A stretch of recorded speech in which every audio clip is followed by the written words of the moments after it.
Level के ऊपर, provincial level के ऊपर, नीचे तक आपने एक अच्छा ऑर्गेनाइजेशनल स्ट्रक्चर बना दिया, एक अच्छी जो है ना वो आपको मैनेजमेंट आपने खड़ी कर दी। सवाल पैदा ये होता है कि जब कोई स्पेशल नीड वाला स्टूडेंट आएगा तो या कोई स्पेशल नीड वाला स्टूडेंट है जिसकी मेडिकल रिहेबिलिटेशन का मरहला कंप्लीट हो चुका है और अब वो स्कूलिंग एज पे आ गया, उसको आपने कहाँ प्लेस करना? That is a very critical issue, very important issue. आप है मेरे साथ? ऑर्गेनाइजेशन स्ट्रक्चर भी बड़ा खूबसूरत है, मैनेजमेंट भी बड़ी मैक्रो लेवल के ऊपर, माइक्रो लेवल के ऊपर बड़ी अच्छी चल रही है। अब एक बच्चा है जिसकी स्कूलिंग एज है, जिसकी कुछ स्पेशल नीड्स भी हैं, अब वो जब जो है ना वो मेडिकल रिहेबिलिटेशन यानी उसका रेफरल भी हो गया, डायग्नोसिस भी हो गई, उसकी ट्रीटमेंट भी हो गई, medication, surgery, whatever is required, sports services भी उसको मिल गई। अब उसकी स्कूलिंग की एज है और आपने वाइटल फैसला करना है उसकी प्लेसमेंट के बारे में, कहाँ उसको दाखिल करवाया। तो इस इशू के बारे में आपने इम्पॉर्टेंट डिसीजन उसकी लाइफ का लेना है। सो आपने इसको बड़े गौर से आपको इसका जो एनालिसिस करना है और फिर फैसला करना है। वालिदैन ने और इस रेलेवेंट इंस्टीट्यूशन ने मिल के सो प्लेसमेंट के लिए जब आप सोचेंगे तो याद रखिएगा दो चीजें बहुत इंपॉर्टेंट है। ये हमने किसी स्टेज पे पहले भी बात की। एक ये कि उस बच्चे को किस अदारे में दाखिल किया जाए और दूसरा उस अदारे की किस ग्रेड या किस लेवल में दाखिल किया जाए। बहुत इंपॉर्टेंट बात होगी।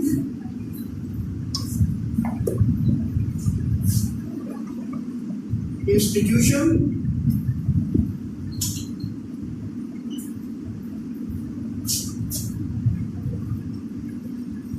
क्लास,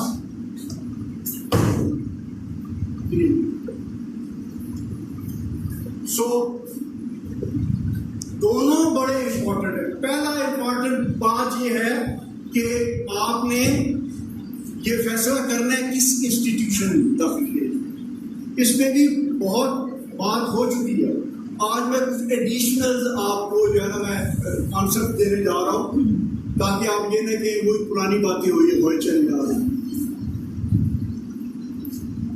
आपने जब इंस्टीट्यूशन का फैसला करना है तो एक रेंज है आपके पास अवेलेबल।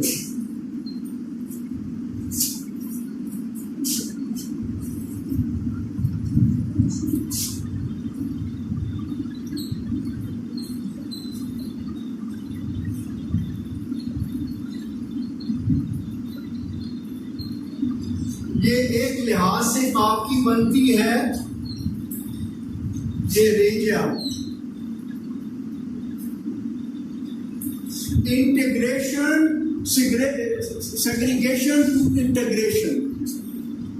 ये आपसे पहले मैंने ये बातें नहीं की, नई बातें हो रही हैं। बिल्कुल शायद पुरानी बातें भी इसमें शामिल हो जाएंगी, लेकिन प्लेसमेंट के हवाले से जब आपसे बात होगी तो आपने इसका ये बयान कर दो कि हमने प्लेसमेंट करते वक्त बच्चे की थारो असेसमेंट करनी है, प्रोफेशनल्स के थ्रू करवानी है, उसकी जो है ना वो खास तौर पे डिग्री ऑफ डिसेबिलिटी के ऊपर आपने डिटेल प्रोफेशनल असेसमेंट करवाने के बाद आपने कहना है, सोचना है कि क्या हमने इसको यहाँ रखना है, यहाँ रखना है, यहाँ रखना है, यहाँ रखना है, यहाँ रखना है। ये रेंज आपके पास रहेगी। वर्स्ट सिनेरियो ये है कि एक स्पेशल बच्चा है जो प्रोफाउंड जो है वो लेवल के ऊपर है और मल्टीपल उसमें डिसेबिलिटीज है। ऑलमोस्ट बेड रीडर है। सो कंप्लीट सेग्रीगेशन, आपने उसको या घर में रखना है या हॉस्पिटल में रखना है। जो भी प्रोफेशनल उसके लिए आएंगे या हॉस्पिटल पहुंचेंगे या उसके घर, जिस तरह होम ट्यूशन होगी। So this is worst scenario थी, होम हॉस्पिटल्स।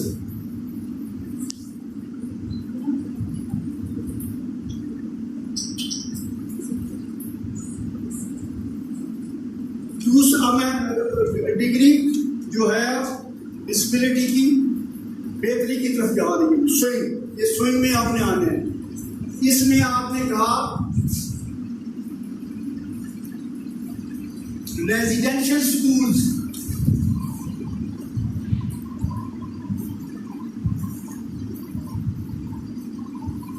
यानी बच्चा इतना उसका है इश्यूज कि घर पे नहीं संभाला जाएगा, प्रोफेशनल उसको इंस्टीट्यूशन में भी संभालेंगे, प्रोफेशनल उसको बोर्डिंग हाउस में भी संभालेंगे। ये शेड बढ़ता चला जा रहा है, शेड अपग्रेड होता जा रहा है। अगले शेड के ऊपर आप आ गए हो, आप कहते हो कि एक इंस्टीट्यूशन है, इसमें आप आ गए हो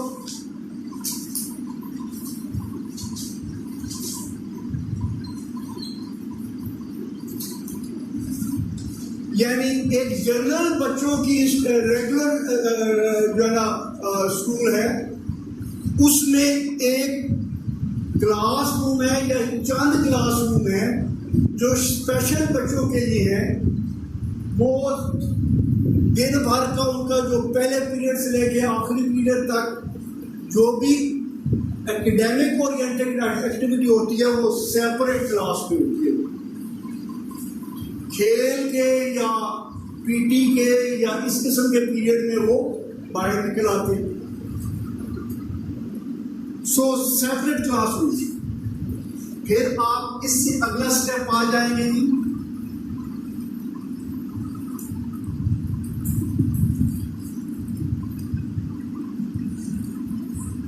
लेस देन 50% सेपरेट।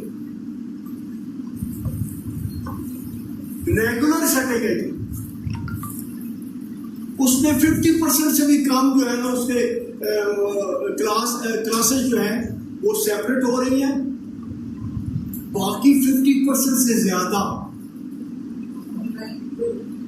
जो है अपनी अलग अलग कर रहे हो। मिसाल आपने दी, हियरिंग इम्पेयर्ड की क्लास चल रही है, वो 5 पीरियड अपनी क्लास के साथ लेते हैं, दैट इज मोर देन 50%। और लेस देन 50% 2 पीरियड, एक पीटी का पीरियड ले लें, एक ड्राइंग का पीरियड ले लें, वो रेगुलर क्लास सेटिंग में चला जाता है। सो ये पार्शियल इसको कह रहे हैं हम पार्शियल एकेडमिक इंटीग्रेशन। ठीक है, फिर आप इधर आ जाए, इसमें मोर देन 50% लाते हैं।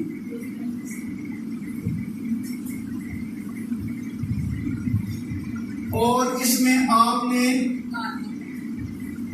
इसमें भी मैं 2 से बनाने जा रहा हूं।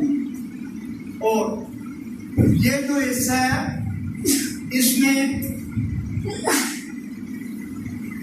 क्लास ये प्रोफेशनल हेल्प,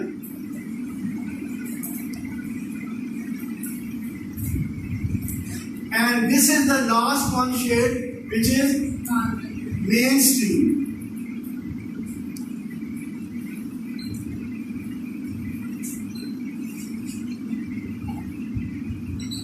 आपने नोट किया जी, मैंने मुख्तलिफ शेड्स आपको दे दिए जी। बच्चे की डिग्री ऑफ डिसेबिलिटी को देखते हुए, बच्चे की डिग्री ऑफ डिसेबिलिटी को देखते हुए प्रोफेशनल्स रिकमेंड करेंगे कि ये बच्चा किस हद तक इंटीग्रेट हो सकता है, डिग्री ऑफ इंटीग्रेशन, सेग्रीगेशन से इंटीग्रेशन का सफर। ये शेड्स है जी, पूरी रेनबो बन रही है, रेनबो। इस रेनबो में किस जगह वो बच्चा फिट हो रहा है। आपने लीस्ट रेस्ट्रिक्टिव एनवायरनमेंट के बेसिक प्रिंसिपल को ज़हन में रखना। जहां तक हो सके उस बच्चे को आपने लीस्ट रेस्ट्रिक्शंस देनी।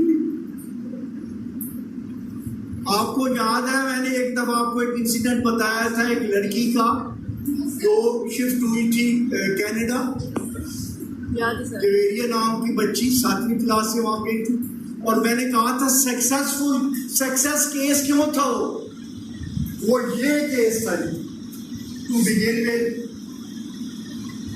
यहाँ पे उन्होंने उसको प्लेस किया कि रेगुलर, पहले इधर प्लेस किया, फिर उसको इसमें प्लेस किया, और फिर उसको आखिर में लेके चले गए।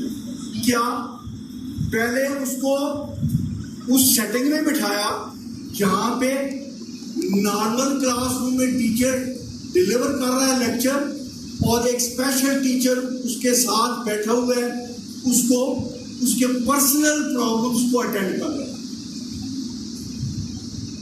सो मैं दोबारा डिटेल में नहीं जाऊंगा, वो आप इंसिडेंट याद करें। आपने इस रेनबो में सिग्रेशन टू इंटीग्रेशन बच्चे की डिग्री ऑफ डिसेबिलिटी को नोट करते हुए, उसको प्रॉपर असेस कराते हुए, पेरेंट्स की कंसेंट के साथ, उनकी मर्जी के खिलाफ नहीं आप कर सकते, उनको कन्विंस करके कि यहाँ पे आपको बच्चे की जो है वो हम मैक्सिमम पोटेंशियल्स के जो है वो सामने आएंगे, उसको प्लेस करना है। सो स्कूल की प्लेसमेंट के हवाले से आपका सब क्लियर हो गया कि आपने किस स्कूल की सिलेक्शन के वक्त क्या क्या आपने प्रोसीजर करने और क्या क्या वेरियस ऑप्शन आपके पास मिलेगा।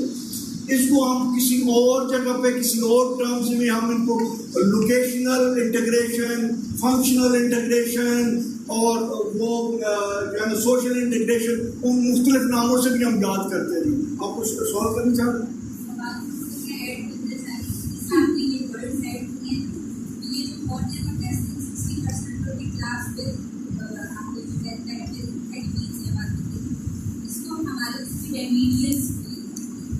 ठीक है, जो वो बिल्कुल आप सही कह रहे हैं, आपने सही कहा। अगर आप मुझे उधर लेके जाना चाहती हैं तो उधर आप थोड़ा सा आगे चलिए, आ गई। मैं जब उधर जाऊंगा ना क्लास की प्लेसमेंट में, तो उसमें मैंने आपसे ये बात करनी थी, और शायद एक टाइम पे मैंने कुछ लोग जो पुराने और बैठे हैं उनको याद होगा मैंने की भी थी। अच्छा चले, अच्छा आप अटेंटिव भी हो और आप साथ चालती भी रहे हो और अपनी इनपुट भी आपको से आ रही है और समझ भी आपको आ रही है। अब जब फैसला हो गया कि हमने किस स्कूल में दाखिल करना है, तो फिर अगली बात ये है से ये स्कूल है फाइनली डिसाइड हो गया है, इस स्कूल में जो है ना बच्चे दाखिल हो, और ये स्पेशल बच्चों का एक स्कूल है, ठीक है। तो इस स्पेशल बच्चों के स्कूल में भी दाखिल हो गया, तो अब उसको किस लेवल के ऊपर प्लेस करना है। अब आपको फिर और फैक्टर्स लाने पड़ेंगे दरमियान में, और वो फैक्टर्स हैं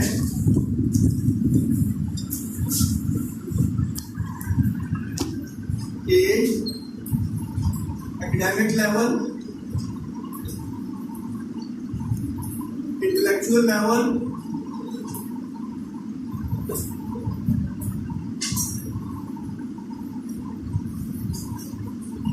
और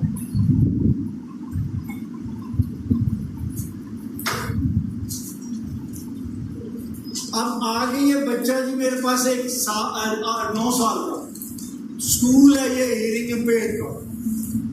सो किसी भी वजह से वो अगर आ गया है, लेट हो गया है, स्कूल में दाखिल नहीं करवा पाया, गाँव में रहता था, कोई वजह थी, तो अब मैं क्या करूं?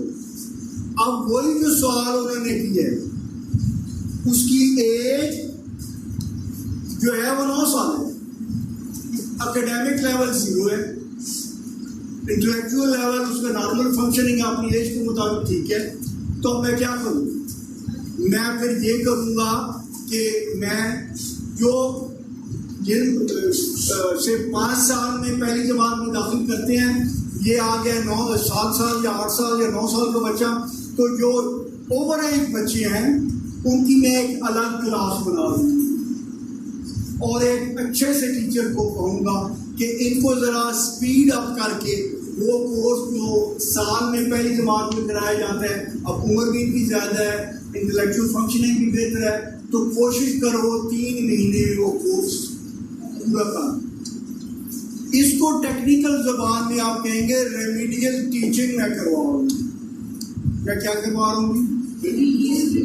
अब वो उनको मैंने शॉर्ट कोर्सेज करके मैंने कोशिश करनी है रीजनेबल टाइम के अंदर वो अपनी एज के मुताबिक ग्रेड या क्लास में वो फिक्स हो जाए। थोड़ी सी एक टर्म मैं और इजाफा करूंगा आपके यहाँ, जहाँ मैंने कहा ना थोड़ा सा गेयर अप करना है हमने आज, और कुछ एडिशनल इंफॉर्मेशन आपको देनी है। तीसरा सेमेस्टर बन रहा है आपका। एक ये रेंज है, एक मैं और भी आपको रेंज बताने जा रहा हूं, और थोड़ी सी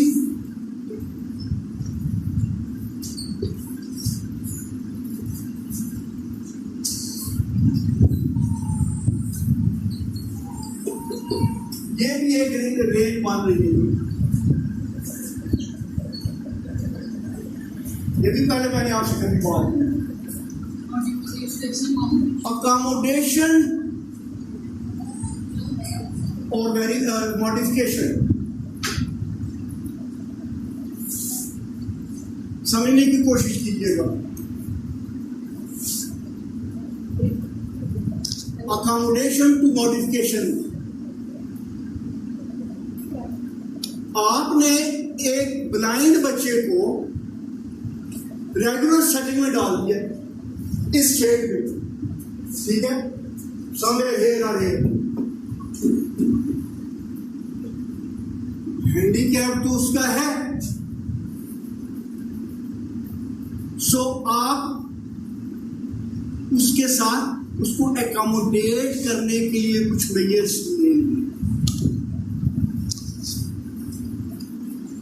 जो उसको फैसिलिटेट करे ताकि वो दूसरों के साथ चल सके। एक खूबसूरत सी मिसाल, मैंने कहा आज मैं इम्तिहान लूंगा, 1 घंटे का पेपर होगा। ये विजुअल इम्पेयर्ड बच्चे भी बैठे हैं मेरे पास, नॉर्मल बच्चे भी बैठे हैं, एक क्लास में क्लास चल रही है। अकोमोडेशन डिमांड करेगी कि मैं कहूँ बेटा आपने, बाकियों ने ये 1 घंटे का पेपर करना है, आपको ये 1.5 घंटे भी आप पेपर कर सकते हैं। मैंने सिलेबस के ऊपर कंप्रोमाइज नहीं किया, करिकुलम के ऊपर कंप्रोमाइज नहीं किया। अगर मैं करिकुलम पे कंप्रोमाइज करूंगा तो मैं मॉडिफिकेशन कर रहा हूँ, और मॉडिफिकेशन भी करनी पड़ती है कभी कभी। मिसाल मसलन पूरे पाकिस्तान भर में, हमारे मुल्क में हीयरिंग इम्पेयर्ड बच्चे पंजाब टेक्स्ट बुक बोर्ड के किताबें पढ़ते हैं। बस उर्दू की किताब ले लें, साइंस की किताब ले लें, कोई किताब ले लें, वो पढ़ते हैं। लेकिन हमने मॉडिफिकेशन की हुई है क्या कि जी आपने, आपके 23 चैप्टर है उर्दू की पहली किताब के, सो आपने ये 4-5 चैप्टर जो जरा मुश्किल है ये नहीं पढ़े। बाकी जो शामिल है उनके भी पैराग्राफ नंबर 10, पैराग्राफ नंबर 12 तो आप ये नहीं पढ़ना। नीचे जो आखिर में एक्सरसाइजेज दी हैं, एक्सरसाइज में भी ये एक्सरसाइज नंबर 3 और 7 नहीं करनी। अब हमने इनके लिए मॉडिफिकेशन कर दी। सो आपने जब उनकी प्लेसमेंट कर रहे हो तो उनके साथ आपने एकोमोडेशन और मॉडिफिकेशंस के असूल भी जायज हद तक अपनाना। एक और बात, 100 लर्नर 10 लोग गए मेरी क्लास में, नॉर्मल क्लास है। अब मैंने कहा बच्चों आखिरी पीरियड है, ये मैथ का है, ये 5 सॉल्व करो और छुट्टी। स्लो लर्नर है बेचारा, जमा के सवाल हैं, वो ज़्यादा टाइम ज़्यादा लेगा। उसको मैं कहूँगा बेटा आप घर से करके ले आओ, अकोमोडेशन में निकली। एक बच्चा उसका अटेंशन स्पैन कम है जी, तो मैंने कहा ओके बेटा आपने ये इतना इतना इतना पढ़ लिया, इतना कर लिया, अब थोड़ा सा जरा एक ग्राउंड का चक्कर लगा के आ जाओ, वो एक दो स्लाइडें लेके आ जाओ, पढ़ के वापस आ जाओ, शाबाश। मैंने उसके साथ अकोमोडेशन की।